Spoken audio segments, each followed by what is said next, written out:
उत्तर प्रदेश के एक छोटे से गांव नंदपुर में हरिया अपनी पत्नी कमला के साथ रहता था। हरिया बहुत मेहनती था, लेकिन किस्मत हमेशा उसका साथ छोड़ देती थी। कभी खेत में मजदूरी मिलती तो कभी कई कई दिन तक घर में चूल्हा नहीं जलता। एक शाम हरिया थका हुआ घर लौटा। उसके चेहरे पर चिंता साफ दिखाई दे रही थी। सुनिए जी, घर में बस थोड़े से चावल बचे हैं, कल के बाद खाने के लिए भी कुछ नहीं रहेगा। मुझे पता है कमला, आज भी लाला रघुनाथ के खेत में काम नहीं मिला। फसल कट चुकी है, अब अगले कुछ दिनों तक वहाँ भी काम नहीं मिलेगा। आप इतनी चिंता मत कीजिए, कोई ना कोई रास्ता जरूर निकलेगा। रास्ता? कभी कभी लगता है जैसे हमारी जिंदगी बस दूसरों के खेतों में मजदूरी करने के लिए ही बनी है। सुबह से शाम तक मेहनत करो और रात को फिर वहीं खाली हाथ घर। आपने कभी हार नहीं मानी, फिर आज क्यों हार मान रहे हैं? हरिया चुपचाप अपनी पत्नी की तरफ देखने लगा। आपको याद है ना, शहर में जब आप ढाबे पर काम करते थे तब आपने कितनी सारी चीजें बनाना सीखा था।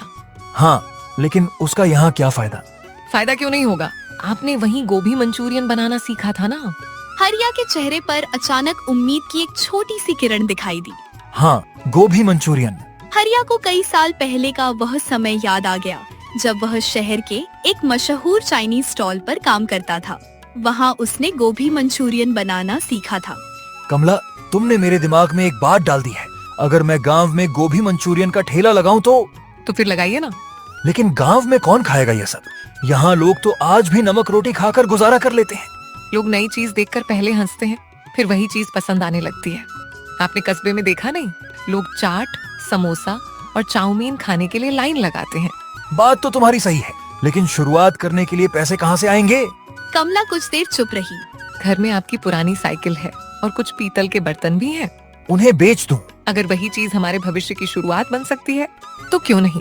हरिया ने गहरी सांस ली।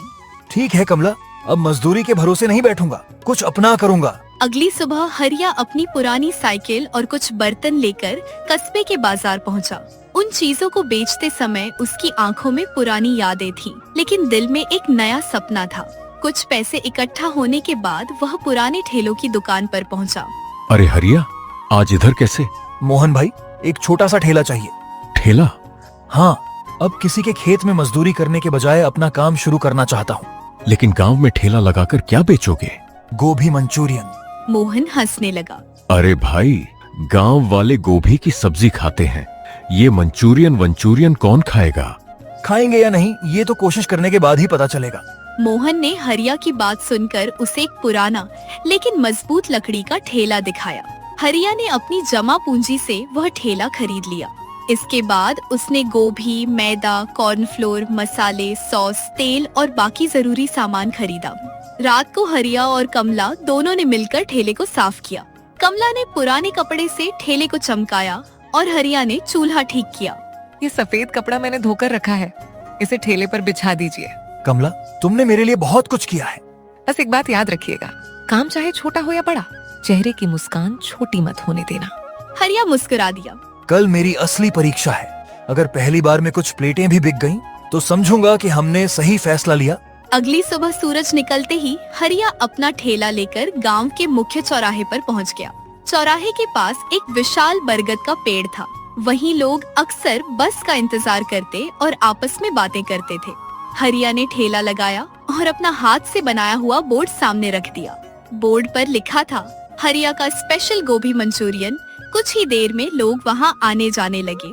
अरे हरिया, ये क्या नई दुकान खोल ली? दुकान नहीं काका, छोटा सा ठेला है। गोभी मंचूरियन बनाता हूँ, एक प्लेट खाकर देखिए। गोभी का भी मंचूरियन होता है क्या? एक बार खाएंगे तो दोबारा पूछने की जरूरत नहीं पड़ेगी। लोग हंसते हुए आगे निकल गए। पहला घंटा बीत गया, फिर दूसरा घंटा भी बीत गया, लेकिन एक भी प्लेट नहीं बिकी। हरिया की चिंता बढ़ने लगी।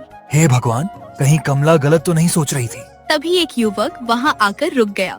वह युवक शहर से अपने गांव छुट्टियां बिताने आया था। उसका नाम अमन था। भाई साहब, यहाँ मंचूरियन मिल रहा है? हरिया की आंखों में चमक आ गई। जी बाबूजी, अभी ताज़ा बना कर देता हूँ। एक प्लेट लगाइए, देखते हैं गांव में शहर वाला स्वाद है या नहीं। हरिया ने चूल्हा जलाया, कड़ाही में तेल डाला और गोभी के कुरकुरे टुकड़े तलने लगा। फिर उसने अपनी खास मसालेदार सॉस डाली और मंचूरियन को अच्छे से भूनने लगा। कुछ ही सेकंड में खुशबू पूरे चौराहे पर फैल गई। हरिया ने प्लेट में गरम गरम मंचूरियन सजाया और ऊपर से हरी प्याज डाल दी। अमन ने पहला निवाला खाया। उसकी आंखें बड़ी हो गईं। अरे वाह स्वाद कैसा लगा बाबूजी? भाई, कमाल कर दिया आपने। मैंने शहर में बड़े बड़े रेस्टोरेंट में मंचूरियन खाया है, लेकिन ऐसा कुरकुरा स्वाद कहीं नहीं मिला। सच कह रहे हैं। बिल्कुल, खासकर यह मसाला और गांव की ताजी गोभी का स्वाद तो अलग ही है। अमन की बात सुनकर आसपास खड़े लोगों में भी उत्सुकता बढ़ गई। हरिया, मेरे लिए भी एक प्लेट बना दे। मेरे लिए भी आधी प्लेट लगा देना, पहले चक्कर देखता हूँ। कुछ ही देर में हरिया के ठेले के सामने लोगों की भीड़ लग गई। शाम तक उसकी सारी गोभी खत्म हो चुकी थी। हरिया खाली बर्तन लेकर घर लौटा। उसके चेहरे पर ऐसी खुशी थी जो कमला ने लंबे समय बाद देखी थी। कमला देखो, हरिया ने पैसे उसके हाथ में रख दिए। इतने सारे पैसे, आज एक भी गोभी नहीं बची, सब बिक गई। मैंने कहा था ना, मेहनत कभी बेकार नहीं जाती। कल इससे 2 गुना सामान लेकर जाऊंगा। लेकिन उनकी यह खुशी ज्यादा दिनों तक छुपी नहीं रही। नंदपुर का सरपंच देवीलाल गांव में बहुत दबदबा रखता था। गरीब लोग उससे डरते थे और ज्यादातर मजदूर उसी के खेतों में काम करते थे। जब उसे पता चला कि हरिया का ठेला चल निकला है तो उसे बिल्कुल अच्छा नहीं लगा। उसने अपने खास आदमी भोलाराम को बुलाया। भोलाराम, सुना है हरिया बड़ा व्यापारी बन गया है। हाँ सरपंच जी, चौराहे पर उसका ठेला खूब चल रहा है, लोग उसकी तारीफ कर रहे हैं। कल तक मेरे खेत में मजदूरी करता था और आज अपना धंधा चला रहा है। लोग कह रहे हैं कि अब उसे मजदूरी की जरूरत भी नहीं पड़ेगी। देवीलाल के चेहरे पर गुस्सा आ गया। अगर गांव के सारे मजदूर अपना काम शुरू कर देंगे तो मेरे खेतों में काम कौन करेगा? तो फिर क्या करें? उसका ठेला बंद करवाओ, ऐसा बंद करवाओ कि दोबारा खड़ा होने की हिम्मत न करे। अगले दिन हरिया हमेशा की तरह ठेला लगाकर खड़ा था। तभी भोलाराम अपने 2 साथियों के साथ वहाँ पहुँचा। ओए हरिया, यहाँ क्या कर रहा है? भोलाराम भैया, रोज की तरह काम कर रहा हूँ। ये पंचायत की जगह है, यहाँ ठेला लगाने की इजाजत किसने दी? लेकिन भैया, यहाँ तो लोग सालों से बैठते हैं। मैं भी थोड़ा किनारे खड़ा रहता हूँ। बहुत जुबान चलने लगी है तेरी। अभी सामान उठा और यहाँ से निकल। भैया, आज का सामान बिक जाने दीजिए, बहुत पैसे लगाए हैं। कल से दूसरी जगह चला जाऊंगा। मैंने कहा ना, अभी हट। भोलाराम ने गुस्से में ठेले को धक्का दिया। कुछ सामान जमीन पर गिर गया, गोभी मिट्टी में बिखर गई और सॉस की बोतल टूट गई। हरिया कुछ नहीं कर पाया। आसपास खड़े लोग सब देख रहे थे, लेकिन सरपंच के डर से कोई आगे नहीं आया। हरिया शाम को उदास होकर घर लौटा। उसके कपड़े मिट्टी से भरे थे और हाथ में टूटी हुई कड़ाही थी। कमला ने उसे देखते ही सब समझ लिया। फिर परेशान किया ना उन्होंने। कमला, गरीब आदमी का सपना देखना भी शायद गुनाह है। ऐसा मत कहिए। मेरा सारा सामान खराब कर दिया। अब हमारे पास दोबारा सामान खरीदने के पैसे भी नहीं हैं। कमला ने जमीन पर पड़े ठेले के सामान को देखा, फिर उसने हरिया की तरफ देखा। उन्होंने आपका ठेला रोका है, आपका हुनर नहीं। हरिया चुप रहा। अगर चौराहे पर जगह नहीं है तो क्या हुआ? तो कहाँ काम करूँगा? अपने घर के बाहर। हमारी गली में कौन आएगा? स्वाद के लिए रास्ता देखने की जरूरत नहीं होती, लोग खुद रास्ता ढूंढ लेते हैं। हरिया की आंखों में फिर उम्मीद लौट आई। आप कल फिर चूल्हा जलाइए, मैं आपके साथ हूँ। अगली सुबह हरिया ने घर के बाहर एक छोटी सी मेज लगाई। कमला ने आंगन साफ किया और सामने एक साफ कपड़ा बिछा दिया। हरिया ने चूल्हा जलाया। हे भगवान, आज मेरी लाज रख लेना।